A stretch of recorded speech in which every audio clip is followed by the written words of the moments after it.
Thank you for the Parents Association for our snacks and crackers and good things, and thank you all for being here. So the point of tonight, really, in those survey questions, many things came up from parents as they heard the semifinalists. They would write down the survey, oh, that sounded like a really good idea, that's a fun idea, how about this? And it came to our realization that a lot of those things we do, and that our own families don't really know what we're doing because we do it so well, seamlessly behind the scenes. So we thought that we would really go through a bunch of things and let you know what happens behind the scenes, so you're informed. We'll also tell you things that have changed. I think you've seen some things that have changed, some things that are going to be changing.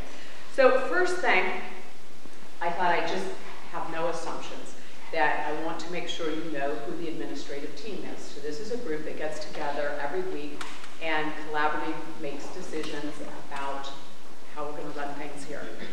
That team, some of the players are here tonight and some are not. So half will be rested tomorrow and half won't.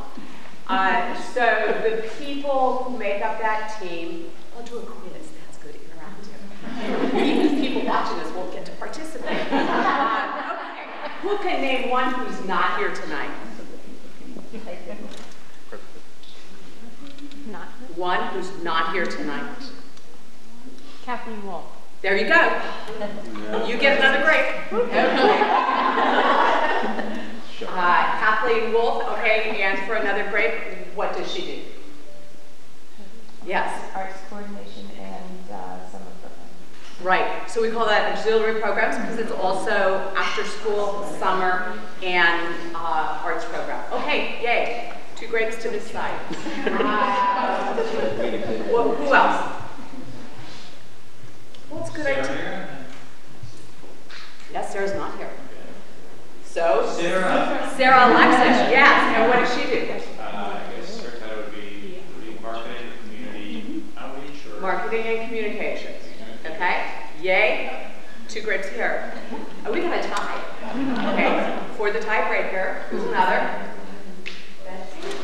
No. It's a trick question. Oh, Sandra. Sandra Sparks, and what does she do? Perfect. Perfect. Okay. This side's winning. Thank you, Ms. Rubin.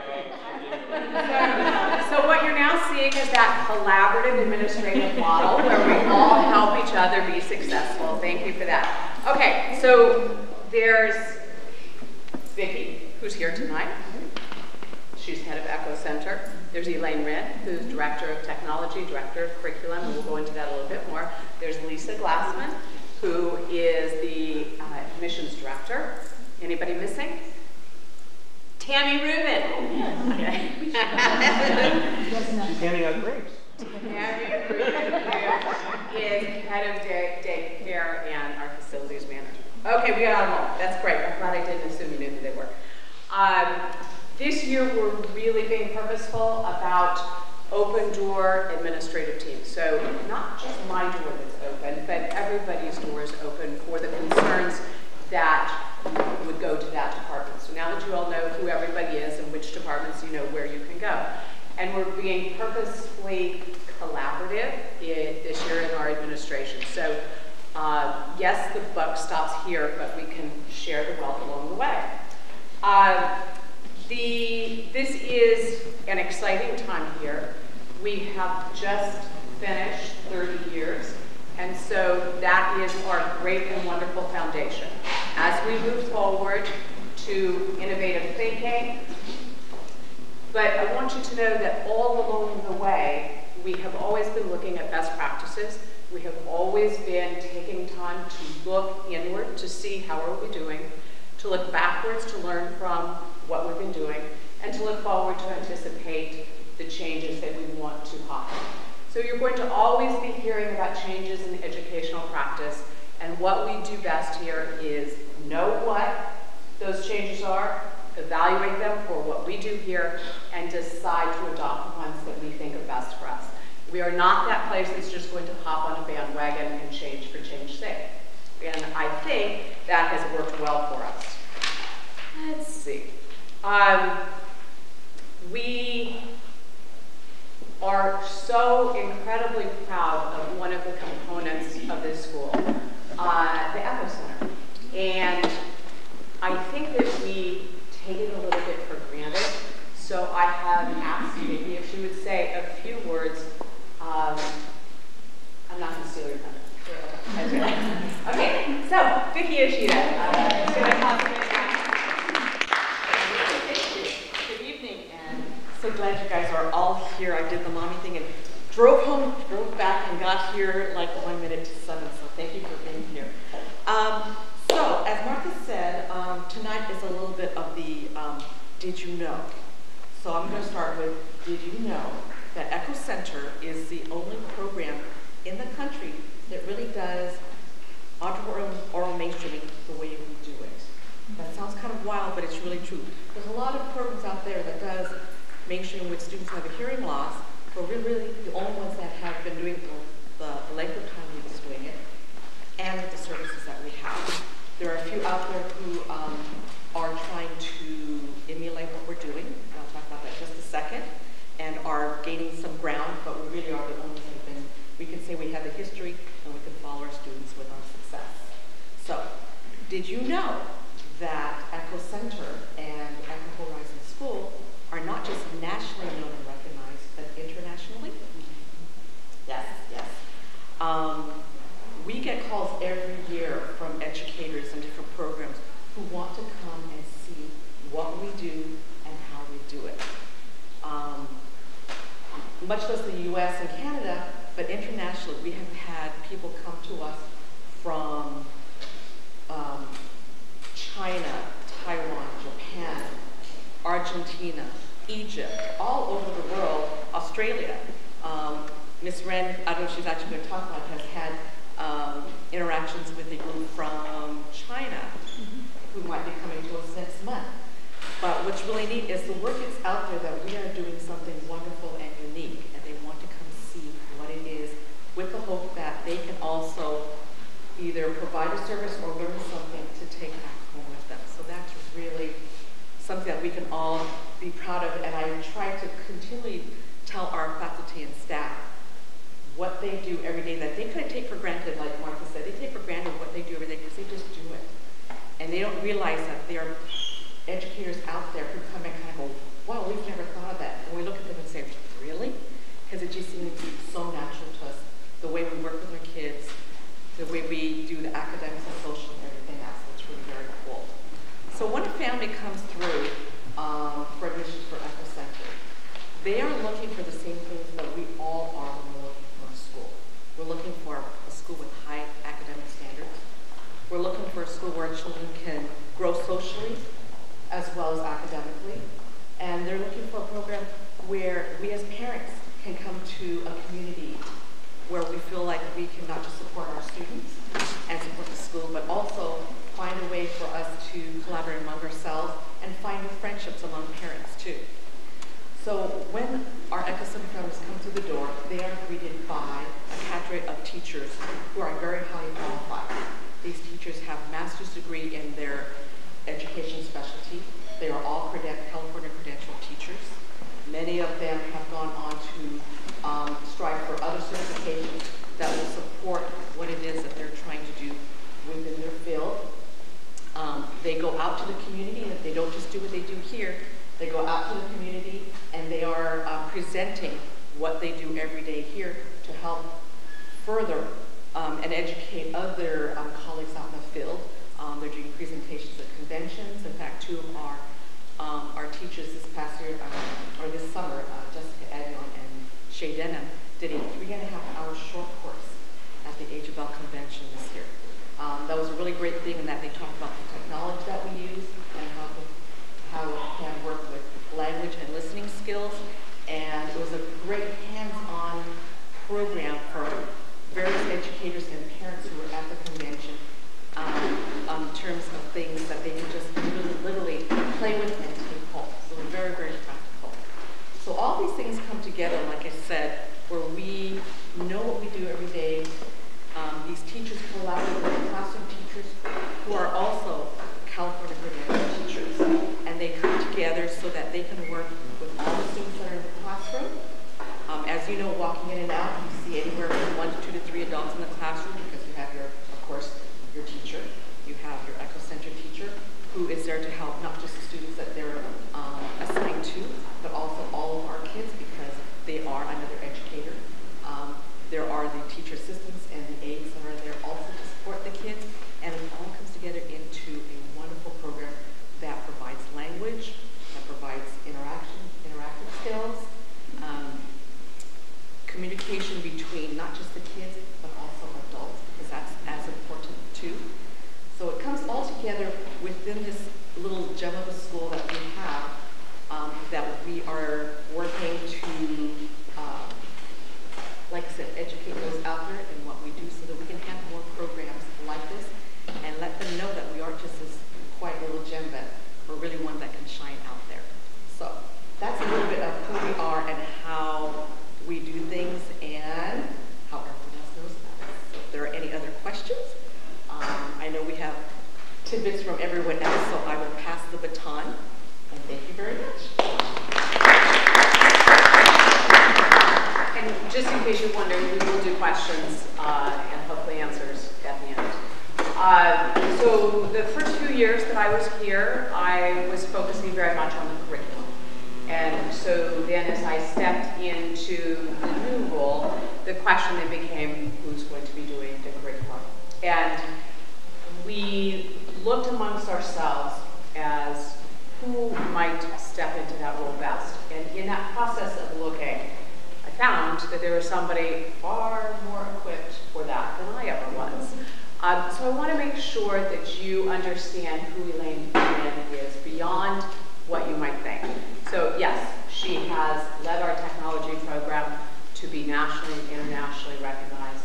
She has led us to have an Apple Distinguished Award 3 years in a row, and I'm sure for a published author, a person who has presented at international conferences, national conferences, a Bruin through and through, which is the team choice for the administrative team, mostly. And her credential, I got to read them because there's just so many of them. She got her bachelor's in cognitive science with specializations in business and computing, master's in education from UCLA, her administrative credential, multiple subject elementary teaching credential with not one, not two, but 3 different supplemental credentials. So Elaine has a supplemental in computer concepts and applications, general science, and math. So we could just close down and have Elaine teach all of these classes. So our curriculum is really in far better hands than it was. And so I've asked Elaine to speak about the curriculum.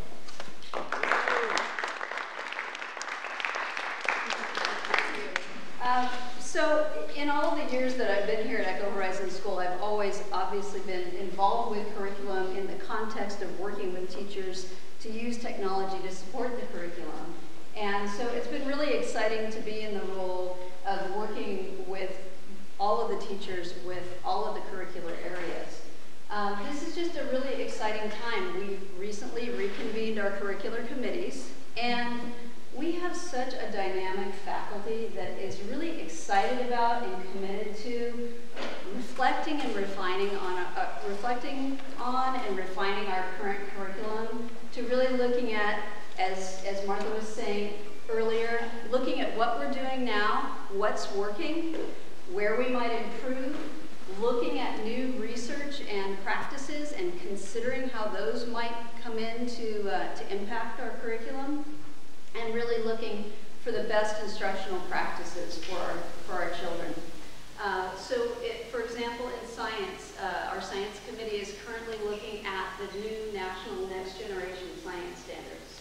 These came out in the spring, and they've been developed over the course of a few years by a national committee of scientists and educators, and have been agreed upon through all of the states, although sometimes Texas actually excuses itself, but I'm pretty sure sure it's a national agreement. And in fact, I am actually headed out to a conference this weekend with 3 of our teachers to learn more about the next generation science standards and to bring that back to our science committee so that we can do a thoughtful examination of our science curriculum and look at ways that we can take the best in those new standards and approaches and apply them to our curriculum here.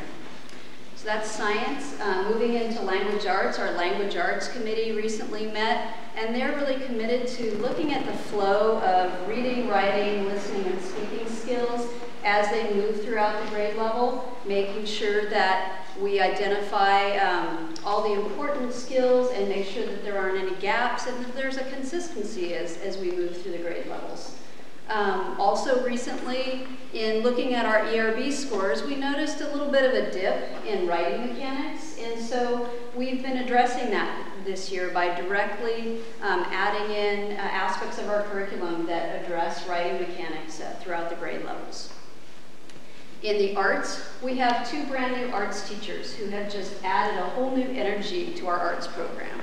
And our arts team meets regularly, not only to look at how we can give our kids a meaningful experience in all of the art forms in their pure form, but also looking at other curricular areas and how the arts can be a vehicle for helping kids gain a deeper understanding of curricular concepts, so that sometimes by dancing something or acting it out or drawing it, the arts give kids access to content that they don't always learn in traditional ways. And I think that you'll see evidence of that as our art showcases evolve throughout the year. In PE, we're in the 2nd year of implementing the SPARK program, which stands for Sports, Play, and Recreation for Kids. And what that program focuses on is really giving all kids access to a multitude of skills that are going to build a foundation for a healthy lifestyle, and also at the same time give them a variety of skills that they'll be able to apply to different sports if that's the way they choose to go into competitive sports. But more importantly, that they'll have that foundation of skills even if they don't consider themselves to be an athletic child. In social studies, we've, over the last few years, updated some of our resources to support our social studies curriculum, and we're also keeping an eye on that national standards movement. There's a lot of debate and not necessarily a lot of agreement yet about whether there will be national standards for social studies, but that's also something that we're looking at, and as those evolve, we'll be considering that in the context of our social studies curriculum. And then finally, in math, we are in the 5th year of the implementation of the Singapore math program, and that has really been exciting to watch that program evolve. And where we're really seeing the payoff is in our upper grades now, where we've had children who've been working with this program for 5 years. Not only are they proficient and comfortable with mathematics, but there's a greater depth of understanding. They can not only just perform the operations, but they have an understanding of kind of why and where those come from, and that's a critical foundation that they are going to be able to carry into middle school and high school that will make them capable, confident, and successful in higher level mathematics. And we need a lot of really great mathematicians and scientists to lead us into the next century. And then finally, technology is something that wraps around all of these subject areas, including the arts. And we're obviously constantly looking for opportunities to bring technology in, not just for the sake of technology, but to enhance the curriculum, to give kids opportunities to express themselves creatively, and to give them access to things that they wouldn't be able to actually access without technology. So that's a little bit of what's been going on with the curriculum, and with that, I'm going to pass it back to Martha. So going back to the math part that Elaine was talking about, we heard from many parents at all grade levels that you are frustrated by not being able to help your kids with Singapore math. It is different than how you learned math. It's different than how I learned math. And so we heard that, and I just want to make sure you're seeing that we are offering 2 math workshops for parents in the morning, and you are the night crowd, I got that. It's being filmed so that parents can look at it multiple times and that everybody can access it. There is one on October 29th for K through 2, and one November 15th for 3 and 4. You should go at the level of your math, and they're separated in time so that you can do your math homework over the time. You will be actually working with math and actually obtaining the language and the process that our kids all know, and you'll be able to help. So, all good. So at this point, you've heard about the curriculum, you've heard about Echo Center. What about the people? Okay, so where do we find our next students? What's the process for coming into this school? And so Lisa Glassman, our admissions director, is going to let you know all of that. So the focus of admissions this year is outreach into the community so we can increase the number of admission-appropriate applicants to our school. And since I came in July, I have visited 35 preschools to both reestablish relationships with schools that know about Echo Horizon and to develop new relationships with directors of preschools who aren't familiar with us.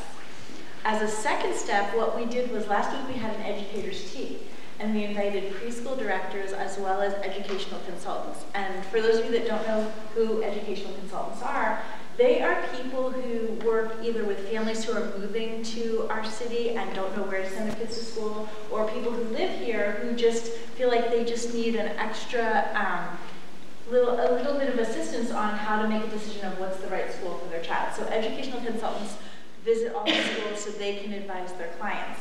Well, we had a wonderful turnout. We had 34 people come to our tea representing 13 schools. And the goal was to have the directors go back to their preschools so that they could, of course, tell their families about our program. And it's already been successful. I've received calls from families at the preschools. Some of them are actually coming to our open house on Friday, and I feel like that was a really good thing to do. Speaking of open houses, we have our second open house on Friday, and so far we've got great attendance. The first one was well attended. The next one seems like it will be even fuller. And the idea behind the open houses is that people can get a glimpse of who we are and what we do. And they go on a tour with our parent tour guides. And our parent tour guides are amazing. Some of them are on the room right now. And it is actually an opportunity to market the school. But it's not just the parent tour guides who are on the marketing committee. All of you are my marketing committee, because everywhere you go, everyone you talk to, it's an opportunity for you to tell them about the school. When you go to Starbucks, when you go to the market, wherever you go, you'll meet people and you see them, looking like, I wonder where I should send my child to school. Oh, jump right in. It's a great opportunity. So thank you for being on my marketing team. And if you ever have any questions about admissions or about a family that needs to know about the school, please send them my way. Count on all of us. You're all an essential part of the team. As we've done in the last few years, we're participating in the Larchmont Family Fair, which is this Sunday, and we will have fun activities for the kids, and then Martha and I will also be there to answer questions about the school and any questions about admission that anyone has. It's another great way to reach out to the community, and so we're looking forward to that opportunity as well. Something that we're doing this year too is we have Dr. Gary Small coming to speak at the school. He is an internationally known researcher from UCLA. He's going to talk about technology and the effects on brain development. And I actually spoke to him today. He's a fascinating man.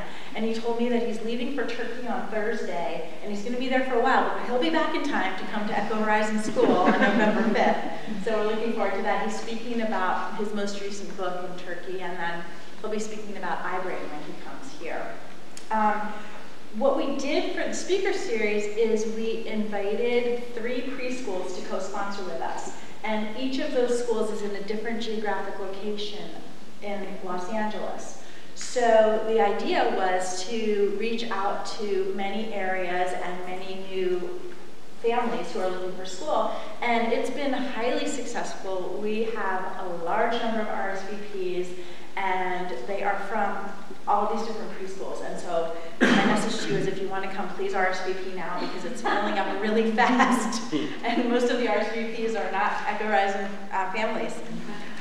When families do express interest in the school, they call or they inquire online, and we send them a view book as well as an email and tell them what the process is. And I just wanted to tell you a little bit about the admission process, because it's probably been a while since you've been through it, and it may even have changed since you were through it. So basically, after the inquiry is made, we recommend that a family comes to an open house. And after they come to the open house and they submit their application, then we have an interview and an assessment. And each child is assessed by grade level with an assessment that we've developed in conjunction with educational consultants. And we're not looking just at academics. We're also looking for social and emotional readiness. So it's a full picture of who this child is. Now, they'll visit twice. Once they'll have an interview and a personal assessment, and then they'll come back for a group visit. For the younger kids, it'll be a story in the library and some time to play in a group setting on the yard. For the older students, they'll have their individual assessment, and then they'll visit in the classroom in the grade they're currently in, so it would be with the children of the class that they would be in next year. We also ask that each child send us, well, not the child, I guess the parents, go to the school and get a teacher evaluation. The schools send those directly to us. So if it's a preschool director and or the teachers in the schools, and if it's a student who's currently in an upper grade, we also get the transcripts for that student. At the end of this process, there's an admissions committee. It's not me making the decision. I would never sleep again if that were the case. But there's an admissions committee, and everything is reviewed, from the visit to the school, the evaluation from the teachers, the school records. It's the whole entire picture, and that's how the decisions are made. The letters are all mailed on the same day as all the independent schools in the area have decided to mail. This year it's March 14th, and that's so families can get all their information at the same time so that they can make a decision, and the decisions are due 10 days later. And so that's the whole admission process. If anybody knows of a family who's interested, please let me know or tell the family to contact me. If anybody has questions about the admission process, I would love to answer. Every applicant goes through the entire process. So there aren't any steps that we skip for anyone. It's all a really systematic approach. And we are looking forward to a really busy admission season. So thank you in advance for all the marketing you're going to do. And I'm going to be busy. So then Lisa has told you about the process getting in. And what happens at the end? What happens for that middle school process? So it's a time of anxiety for parents. I get that. And the process really begins as you have honest communications with your teachers, starting in 3rd and 4th grade, about who your child really is. It's important that you understand who your child is in the classroom, because that's what we're looking at. We're looking at the middle school classroom environment. So in those grades, teachers are letting you know, here are some challenges, here are some successes, here is who your child is. And then when you get to 5th and 6th grade and it becomes more of a concrete process, then you shouldn't have any surprises. Your first choices should be in line with who your child is if we've been communicating and you've been listening. So in 5th grade, the 5th grade ERB counts. It is important. And so as you take the 4th grade ERB, you might want to look at that and come and talk to me if there are questions or concerns. That 5th grade ERB more than likely should be an improved score. It's not going to be a dramatically different reality. It will be an increased score. That goes to the middle school, and so that's why I say it's important. Then, the summer between 5th and 6th grade, your child is beginning to wonder, and you're wondering, what about test prep? I believe in it, everybody else is getting it, why would you not do it?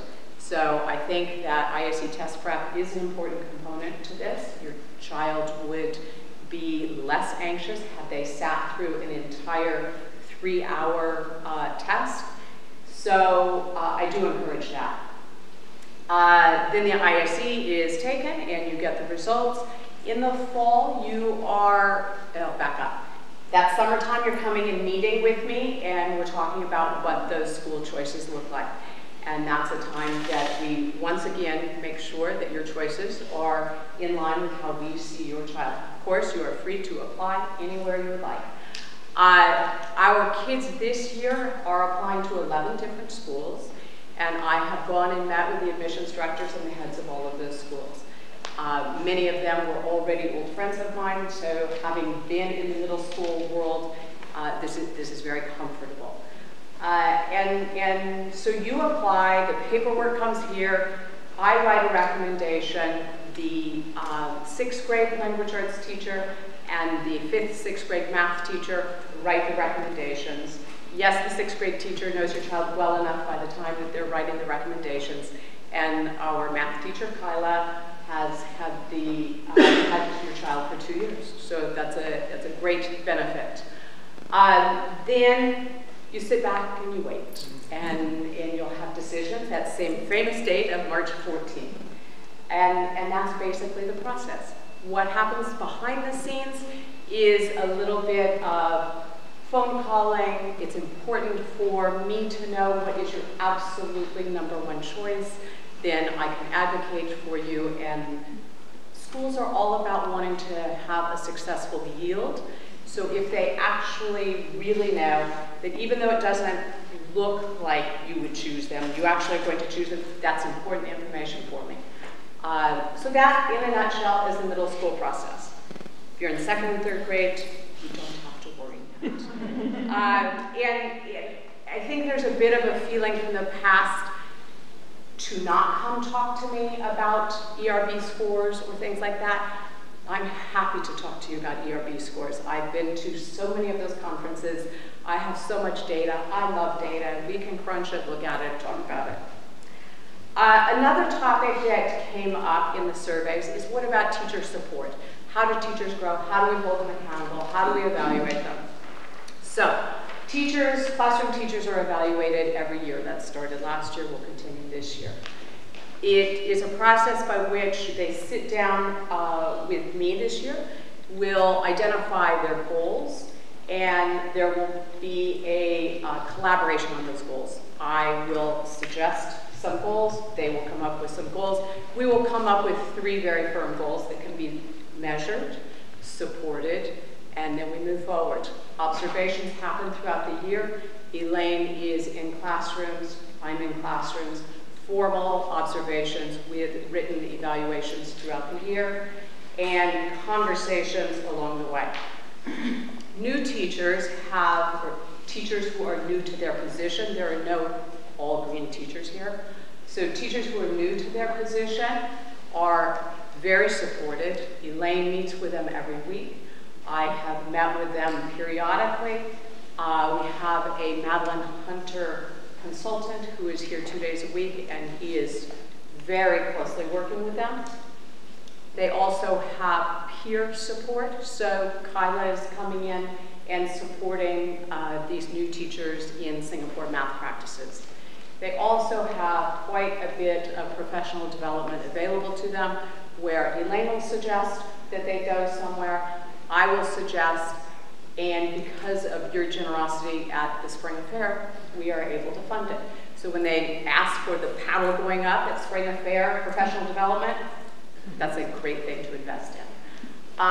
So a teacher who is struggling gets a massive amount of support, very concrete goals, and then we have conversations from there.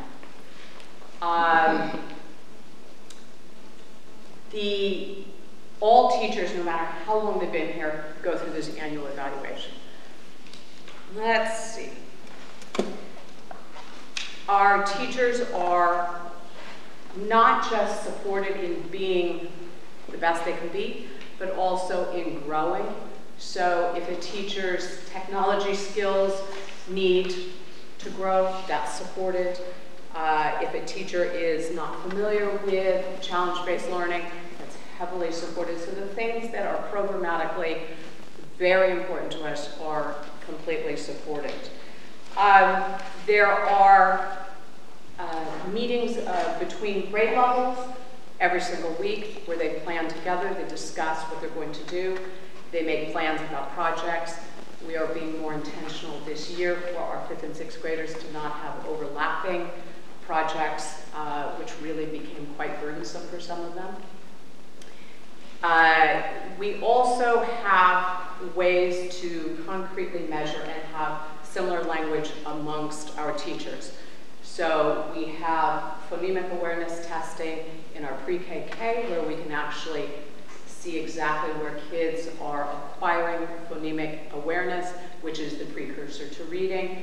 We have the DRA, which is our reading assessment tool, which allows us to see the reading and reading comprehension. So teachers can track exactly where kids are. The data comes to Elaine and myself. I have a large spreadsheet that follows a child's reading patterns. We started this last year, so if a child's in 2nd grade, I can see the growth between the 1st and 2nd grade. This reading testing goes on starting January K, 3 times a year in 1st, and then depending where a child is in 2nd, it might be fall and winter, or it might be all 3 times. That's all done seamlessly. It's with the teacher one-on-one. The kids think it's very fun. They've got this special time with the teacher. And you're probably wondering what happens to the class during that time. That's where we pull in the assistant teacher. And all of our most of our assistant teachers, all of our new assistant teachers, new since I've been here, all have credentials. I'm sure you've heard me say that we started this program where we are training up the next generation of teachers, and all of the assistant teachers that I've hired since coming here are credentialed teachers.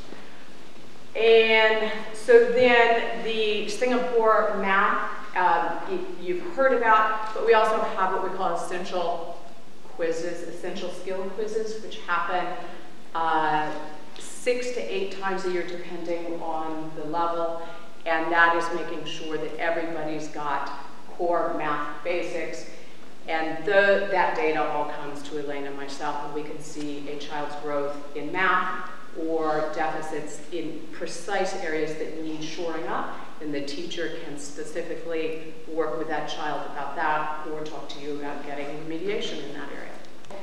We started online ERB last year in 3rd grade, and because I'm pretty sure in 5 years the ERB will not be paper, we started with 3rd grade. We will have it 3rd, 4th this year, 3rd, 4th, 5th. So no 5th grader in a high stakes test, it won't be their first experience with the online. They will have had the 3rd, 4th, 5th grade years. I'm sure if you have a child in 1st or 2nd grade, their ISE is going to be online. So a whole new world coming. So what about PE? We heard about Sparks. Anybody hear about volleyball today? Yes. Oh, good. One person. 2 people. Okay. So we had the United States Youth Volleyball League came today and set up a youth volleyball experience. They were learning skills. And they were over at the park, and we had their little low volleyball nets, so everybody was successful, and each grade that went up, the net came up on fire.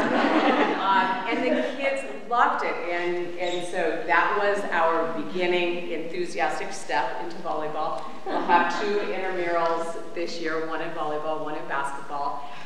We are not joining leagues at this point. It's been a hard sell so far to get 6th graders into basketball. Fourth graders are dying for it. So, you know, we just third, like knocking each other over. And we've got so much basketball interest in the lower grades. We got the small basketball net, and so they're working with that. So we are going in that direction. We're not going to jump in and not have a fielded team. So we're going to get the enthusiasm and teach the skills and hopefully have a fielded team. Then we're going to need a mascot. And of course, have to figure out who we are. And we've already started talking to the kids about that. And the bird, you know, says, I think it's a dove. No, it cannot be the dove. I think it's a raptor. That's so we will be working through those growth kinks as we figure that out.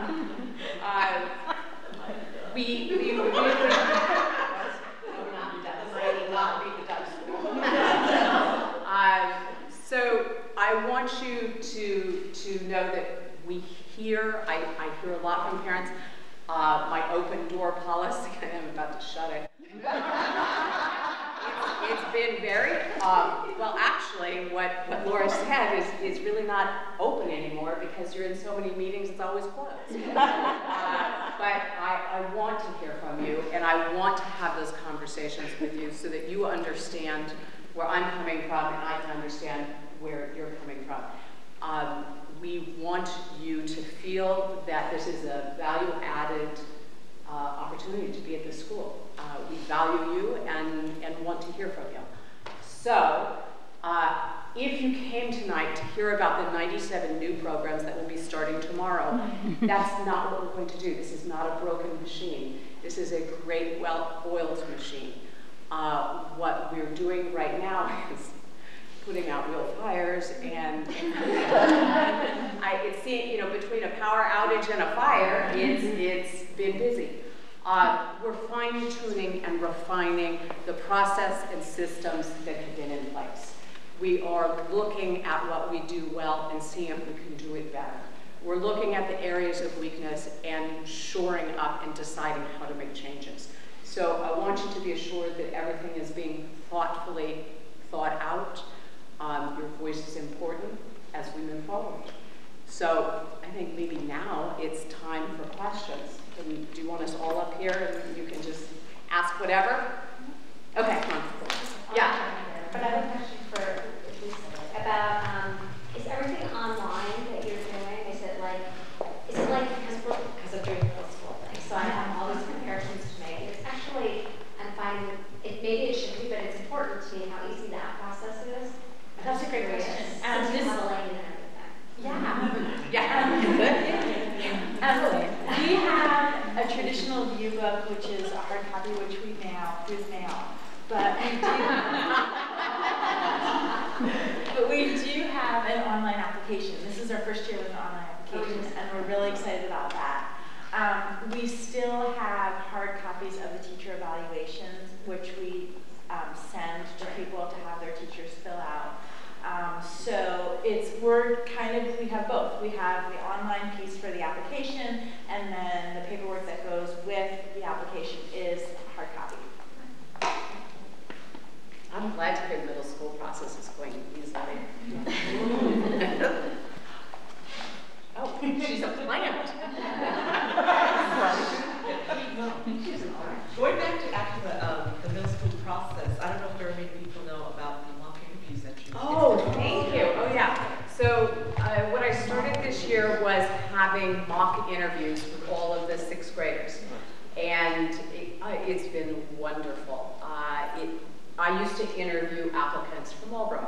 So this is a comfortable thing, and so I have brought my typical questions to them, and so they come in, they tell me who they would like me to be, and it's usually their first choice, so now I get to see if their first choice is different from what my parents are. And that's another conversation we want to have. And then I go into character, and they just think that's hysterical. And then I come out and tell them what they did really well and what they did not so well. The kids here are incredible about making eye contact with adults. And that's so important. They are doing great. I think the biggest common tip that I'm giving them is get on the website and have a concrete, informed question to ask. And that'll blow them away. And they've been great. I think the neat thing is this was completely voluntary. I didn't want to force anybody to come meet with me. And as of today, I've completed 27 out of 31, but 30 out of 31 have appointments. And it wasn't process, by the way. Just adding things all for the students. Yeah, it really couldn't be. You all couldn't make the appointments. The kids had to go to the sign-up list and make the appointments. So it was neat. Yeah. Along those lines, can you also talk about, I think you've also been inviting the middle school admissions director. Yes. And how that process. Yes, I've been inviting middle school admissions directors to come here and talk to the kids. So that happens at lunchtime, and a variety of schools have been coming and will be coming, and they usually bring something great to eat to lure the kids in. And the kids come and sit around and ask, well, I'm not there, because I want them to just be themselves. But what they have said, the directors, when they come back, is like, oh my gosh, your kids are just amazing. They asked great questions, they were attentive, so it's... Is that something other schools have doing, or is that just... Some schools do. It's just something that, if you think about it, they want us. We are known for having great kids, so they should work for it. Yeah.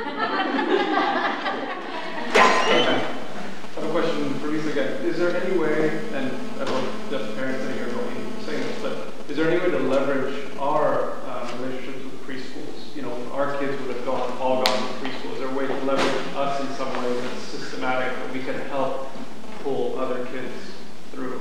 Well, I think there's informal and formal ways. Informally, when you... No, informally is fine. I'm talking about a structured where you could say to us, hey, did anyone go to this preschool? I need help getting in, or... informally, it happens. For me, it happens all the time, so I'm just saying. Part of the team, but I also know that some of the preschools have evenings for parents who are looking at kindergarten. And because of the rules of the consortium that we belong to, I can't go and attend those evenings, but you as parents can represent the school at those evenings. So that would be a way. I was going to say, I had 3 kids through 2 different preschools, and they had those nights, and they always said, oh, that's right, you have kids there. We don't have anybody from that school. So I don't know if there's a way more systematically that we can be brought into that process. And then did you speak? It happened without me, you know, it just kind of, and I was like, oh, I didn't know. So it happens all the time. So that might be good for you to get back in touch with your preschools and say, I'm just so happy if you ever have an opportunity that I can share, please let me know. I mean, I got contacted today by a preschool to sit on a speaker series where they can ask, what's it like? You know, so yeah, I say yes to all of those things. But if you contact, then I think that's a great. good fit. But you know, maybe helpful because I found when I was in the preschool phase, having parents that were at the school was a really good, you know, someone I value their opinion and it was good to hear what they had to say. Absolutely. Their kids were there. You are the first line of marketing. You work with your feet here. There's no, well, this year I'm here, next year I'm there. You're in and you're there for 6 years, right? And also I think parent to parent is a wonderful way to have that discussion. It's different than a parent talking to me. You're living it every day and you can really relate the experience to... Yeah, unless you have a child who's more of an expert than you are. I mean, with all due respect. I know, I can tell you what the reality on the ground is. Absolutely, yeah. So yes, please contact your preschool, find out if they're having an evening like that, and or if they just want you to be available for people who are interested. That'd be great. Thanks for asking that. Can I slip in a second very fast question? What's your ideal class size? Ideal? 20? Not in pre-K. Yeah, no, but 20 plus 20, you're saying 40. 40 per grade is what you're looking for, I think. Liz? Oh, I decided I was quiet. Oh, okay.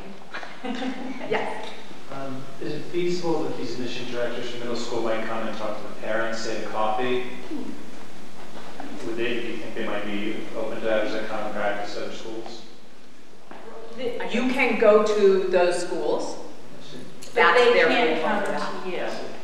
There's all kinds of rules that everyone has to follow to be a member of the consortium. But they can give your child cookies.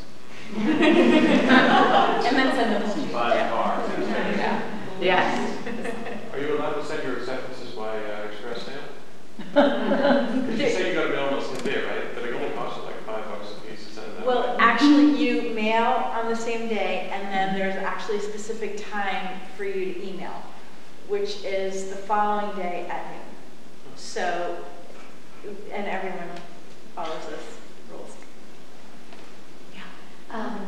At open house, when new parents come in, one thing I didn't know, for example, when I came here, I know everything I saw, but I didn't know what the classes were. Like, I didn't know that the kids had like once a week music, once a week art, once a week theater now that we have, etc.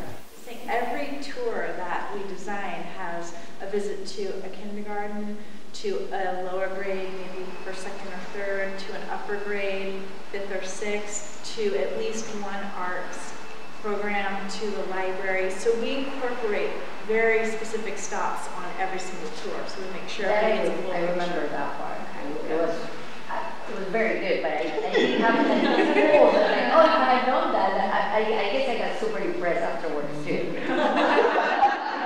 Like super impressed right away. It's like a reminder summary of, what happened. So you can have the experience and kind of visual. I think that's what your suggestion. Right. Yeah. Or like the book you get at your book. I didn't get a yearbook ever, in my school, and I was like, why you get one every year? So that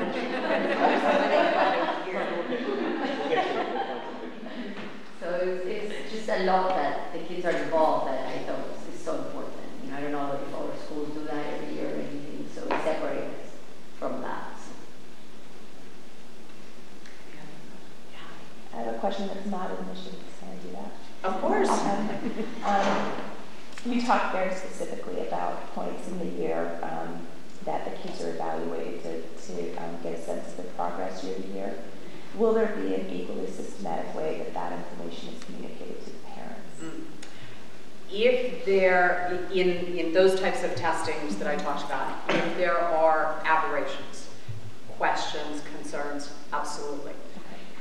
The other thing that you're going to see changing is the nature of the progress report comments, which are coming shortly. The huge push is that the verbiage is much more concrete and less vague. So I read every single one of those before they go out. And so if I'm finding that type of language about your child is able to do this with teacher assistance, that's code for your child should be able to do it by themselves. And so we just need to say, your child should be able to do this by themselves at this point.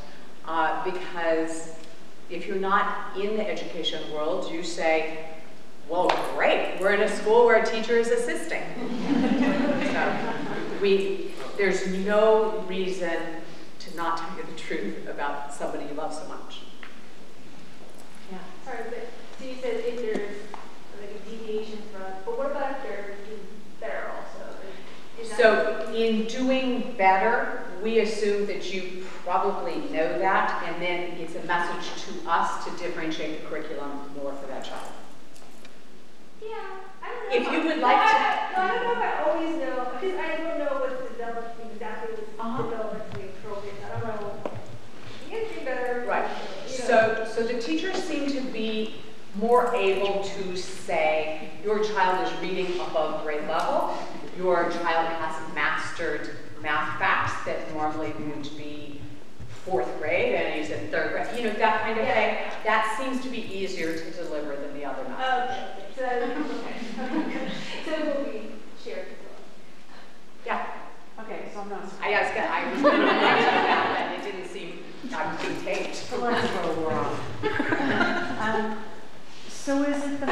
going to be compared to the norm, compared to themselves, compared to both? Compared to Echo Horizon benchmark standards for that grade. Okay.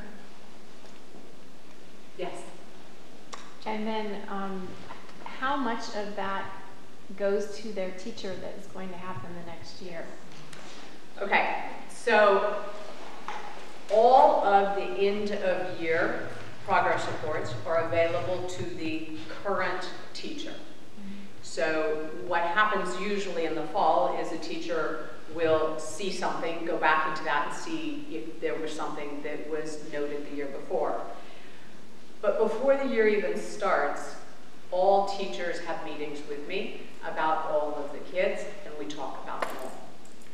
So teacher feedback this year, because this was the first year that we handed them their classes ERBs, that I sent them the DRAs, and they were thrilled to have that information because they could start writing and knowing who their kid is with an open mind that kids change. Yeah. So we're talking about one process, great. So one process I'm curious about, especially from last year. What is the process to decide which kids end up in class? Good question. That is a secret, isn't it? Okay. Large donations for me. So, what's the process for figuring out which kids go into which classes? And I said large donations to me. The teachers who have just completed having your child for the whole year sit down together and create the next year's classes based on similarities, dissimilarities, relationships, and teacher strengths. Then I look at it all, and perhaps I have a bit of information that they don't have. And I might make some fine-tuning adjustments based on that, but I'll talk to them about what their reasoning was before I do them. So you're saying that the current teacher makes those choices of where this child goes the next fall? Yeah, because those are the people who know them best. Based on what they think based on the fit that they think they'll have with the teacher in the following year. Right, they know those teachers. They know those teachers, they know those kids, and they know the dynamics of the class. So yes. What's your yeah. Okay. I thought that they said that because we're going to be together for 6 years, no matter what, they would always mix them up. You can't always mix every person. I mean, so we look at it all, and kids mix all the time. Now, there is one class this year that didn't have very much mixing going on, and that was an aberration. That's how it works. It shouldn't have happened, it happened. Got it. Yeah. This is a curriculum question. So you meet with the committee about the different subjects, and then you decide on, we're going to go with this particular thing. And then you bring it back to the school. And in theory, it looks well. But when you put it in the classroom, oh, it's like, oh my God, this is not. So how long do you keep that curriculum before you tear it up? Or do you just keep trying to? Well, I think there's always a process when you bring something in new, and part of that process before you even bring it into the classroom is looking at how you can ensure, first of all, you've evaluated the curriculum and you feel as a group that this is going to be something that's going to be positive for the school. And I'll take the Singapore math curriculum, for example. For an entire year, the math committee evaluated a number of different math curriculums, took feedback that we were hearing from kids coming back from middle school, from parents, from existing teachers, about things that were working and weren't working with our existing program. Went out to schools where these different math programs were being implemented, talked with teachers about them, and then made a decision as a group about what they were committed to in terms of adopting for the school. So they ended up deciding on the Singapore math curriculum. And at that point, I actually was involved because I was working on my administrative credential at the time, and I needed to be doing some direct work in curriculum. So then we began planning in the springtime. I worked with Kyla and Roz Henderson, who were the heads of the math committee, to sit down and figure out how to give the teachers the support so that they could be successful. And we determined that bringing in a consultant who could do some intensive training in the summer with the teachers, as well as come periodically throughout the year to do teaching of model lessons, as well as helping teachers plan lessons and then observing them and reflecting on the lessons. So it's definitely a process of making a decision and then building in the support so that that curriculum can be successful. And of course, at some point, if we really feel that it's not a good fit, then that's, again, another process of determining, just like we did with the math. There was a point where we were like, you know, what we're doing with math is just not really filling all the holes. And so I think that process would start over again. There's not a problem with it, I'm assuming, since they're not teaching the same format methodology, so there's not a transition there with one teaching style versus another? What actually happens in the older grades is the Singapore math basis becomes really the algorithms that they take with them further on. So it's not similar to the child who comes from another school, enters into third grade and says, oh my gosh, what are we doing? It's more about building that foundation in the lower grades so that they have a really deep understanding of the concept and a concrete way of working with numbers that then carries on into whatever math that they're doing as they move forward. I was just going to say, having that kid that within that first year, that first grade year, when disabled math came, there's a sea change, adjusting for kid aptitude between Natalie at with that third grade and the sophomore or something. I mean, it just blows me away. And that's cool to see. And that reflects teachers who have been working with it. Exactly. They refined it a lot in those 3 years, and the kindergartners are coming out doing things that the first graders didn't do that. During your candidacy, you raised a number of things that you thought would be good enhancements, improvements for the school, very new changes. I'll give you some examples of what I recall. Correct me if I'm getting them wrong. A position that was a social educator or some kind of counselor. Yeah, a counselor, a nurse. I don't know if that's the same position. Same. You talked about trying to work out some kind of physical education space, those kinds of things. How do you Physical education space. Field? We can rent the park. We are confined by homes. Okay. That was a long-term if we were to ever have access to more property. Right. My question is, are you planning on moving forward with the board to present some of these as an agenda that you would like to see forward, and are parents going to get to participate in that? Because I liked some of what I was hearing, so I would love to be able to let the board know that I agree with you, and I would like them to focus on those issues. So those big strategic plans were things that I definitely shared with the board in my meetings with them. They certainly think that that's a great long-term look. We will start strategic planning in January. We start our accreditation in March. The two coming together is great as we take a really, really focused look at the school now and 5-10 years out. Okay, and obviously strategic planning will pull the parent community. Yes. Okay. Yes. You mentioned something earlier about challenge-based Yes. teaching. Can you elaborate on what Elaine's specialty. So challenge-based learning, the idea behind challenge-based learning is to give kids the opportunity to take on a real-world problem, to be enlisted with a challenge and to actually identify some of the key questions that they might need to answer to and identify an aspect of the problem that they then can develop a solution for, and that they can actually go out and implement the solution. And part of that process is them having to come up with a solution that has a measurable impact.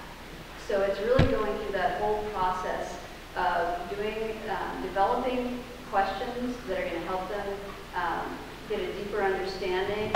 Oftentimes, when they first hear the challenge, they jump to a conclusion about what a solution can be, but as they get deeper into the research process, they actually find themselves going in a different direction. And a key part of it is a lot of times when we've had students look at problems, they've voiced ideas for solutions, but not actually been able to actually get out there and take action in their community.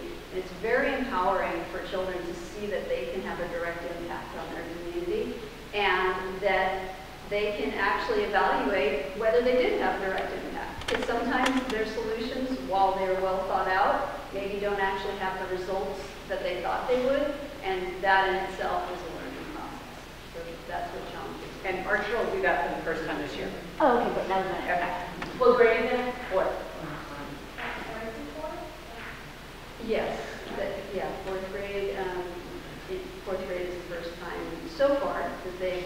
But this is a model that has been introduced to our entire faculty, so it's not exclusive to any particular grade. It could be something that could be implemented at the lower grades also, but definitely has linked itself to some of the different aspects of our curriculum in the upper grades. and I just started this year. Actually, we were a part of an international pilot about 4 years ago, and so that was the first time we worked with a team of sixth graders to improve the quality or consumption of water in their community. And then since then, we've implemented different challenges in fourth grade and sixth grade.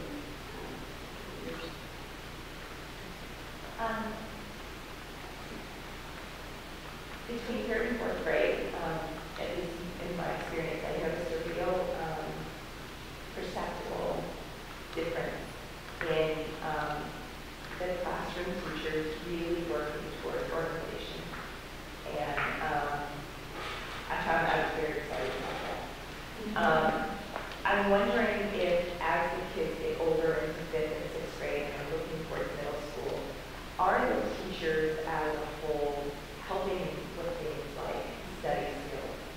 And I know they do have some long-range projects at the science fair last year. I thought was really great at giving them a roadmap for here's the end goal, here's where you start, here's where you kind of dividing at the time. I'm just wondering if kids are getting continuing to get the coaching and the study skills and the organizational techniques that are going to make them successful, not just here, but in middle school and beyond. Well, I think somebody wants to answer that. I'll answer for you as a parent from sixth grader, absolutely. And I've seen it actually extend down into third grade this year in a way that was different previously, I think. I mean, you guys can back that up, but yeah, I mean, they're teaching the kids how to manage their homework through multiple classes. The fifth and sixth grade classrooms are now moving their... Yeah, I have a fifth grade. Yeah. So my perception is that the school's doing a really good job of that, but I mean, I think one of the reasons I probably asked the question is I've seen it randomly, and there was a random piece of paper laying there with some grammar. And I was like, this is fantastic. Who did this? And it was literally just laying out, as part of, I guess, the writing mechanics, grammar, rules for grammar. And I gave you a textbook definition, gave you an example. It was orderly and fantastically laid out. I'm like, this is fantastic. I need one of these for comments. We can get one for comments. You know what I mean? Well, I mean, any of my fellow fifth graders who just lived through proper worksheet 2. It's just like, okay. So I said, who is this? And I thought it was a sixth grade teacher. And I was like, this is fantastic. There were some really fantastic things that our fourth grade teachers did last year. And it's like, we got this fifth grade. It's like, what happened to that thing we did last year? It was great. I'm just wondering if that kind of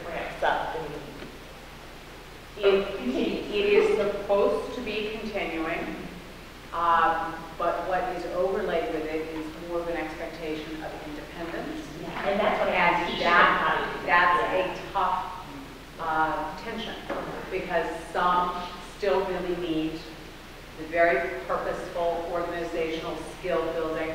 And my suggestion is that you just have that conversation with the homeroom teacher is, we still really need this, and we really love that. So maybe that's part of your parent conference, or maybe you send an email now. Well,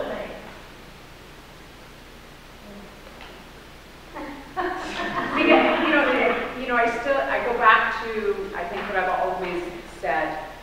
You know your children. We know education. We know your children during the day. So to say organization is something we're really working on, and I probably know my child issues. But we're happy to help, so just send an email. Yeah. As another fifth grade parent, this is a little off topic, but my child is carrying about 100 pounds in his backpack. Okay, so I'm glad you brought that up. He is not needing to. There's a thing that goes on with fifth graders where that transition to now having 4 places to move to is met with an anxiety of, oh my gosh, what if I don't have it with me? And what the teachers are doing during each break between 2 periods is saying, take this out, put this in, take this out, put this in, so that they shouldn't be. But we know that they are, and we know that the teachers are telling them to take things out. He's telling me that he doesn't always know to get that, like with lunch. He carries his lunch everywhere. He's telling me that he doesn't know whether or not he'll be able to get in the classroom and get in his homeroom. So his schedule is concrete. We don't have a rotating schedule. So all he has to do is look at that schedule and know whether he can or can't. And if he can't, he packs it before. If he can't, and leaves it.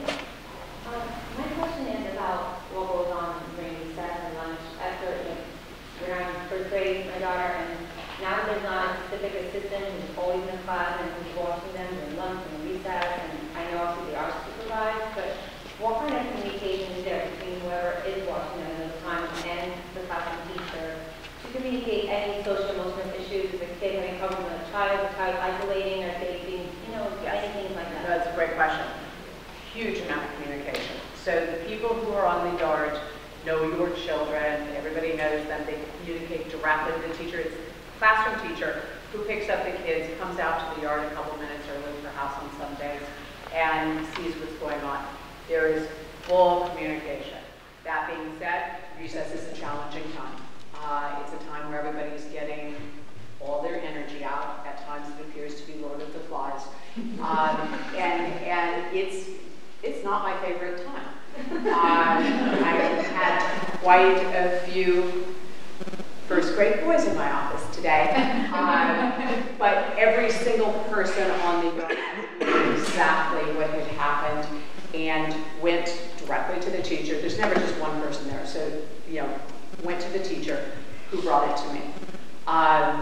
So if you are particularly wanting somebody to be looking out for, what's the social and emotional engagement, that type of thing, just send the teacher an email and they'll be happy to feed back to you. Right. Thank you. Yeah, I was wondering, because obviously I'm sure the bigger issues get reported, like boys end up in your office. So the ones who come to my office, I always send you an email to let you know that we had a visit. The subtle things, like with one girl being mean to another, or a child being always alone, like that being reported to the teacher. The alone repeatedly is going to be reported. If you want to know if ever alone, how much alone, that kind of thing, just ask the teacher. The mean girl thing is part of life of girls, and we try to mediate it and redirect it. But having come from a girls' school, we are not nice to each other. I don't know what that's about. But now that we're grown. Yes. Kind of along the same question that you guys got. I thought I heard in one of our conversations when we were talking that there was going to be, I don't want to say changes in the playground staff, but that there was going to be some sort of there is ongoing training and repurposefulness of duties out there. Like a code for helping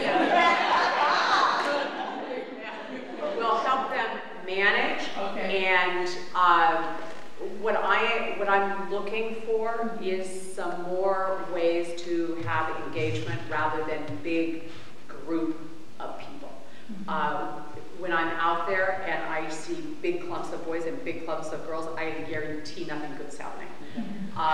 So, you know, if we have lots of different options, you know, one of the things that I saw in another school that I thought was cool and I wondered if it would work here is we have these great walls. There was a horizontal climbing wall, you know, which engaged lots and lots of kids just figuring out how to traverse this. That kind of thinking. But in the meantime, management skills on the yard. So I want to honor that we said this would be 8:30. So how about 2 more questions? Is there anybody who hasn't asked a question? Yes. Okay, I have a few questions. When? I didn't make that clear. Or 2 questions. When the discipline, I don't know what you're going to call it, process, does a child come see you? When the level of concern is significant enough that the teacher thinks we need to scare this person. We need to send a message that this is really not okay. Just a really big deal. A really big deal. Something that you want to send a message, this shouldn't happen again. Okay. Or the repeat offender. Okay. And then my daughter, it might just be she wants to go play, but she always tells me she doesn't have, or lots of days she says she doesn't have enough time to eat. Is that